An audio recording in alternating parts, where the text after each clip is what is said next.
How enzymes work.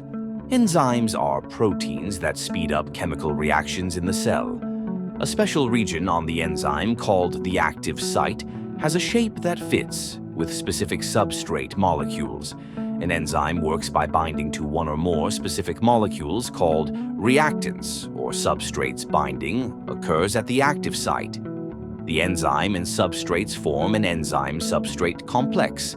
The interactions between the substrates and the enzyme stresses or weakens some of the chemical bonds in the substrates. These stresses encourage a link between the two substrates, leading to the formation of a different molecule. As a result of the chemical interactions within the active site, a new product is formed. The product is released from the active site. The enzyme assumes its original shape and is free to work again.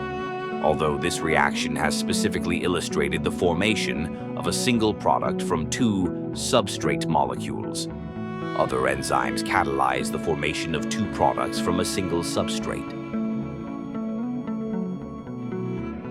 Thank you.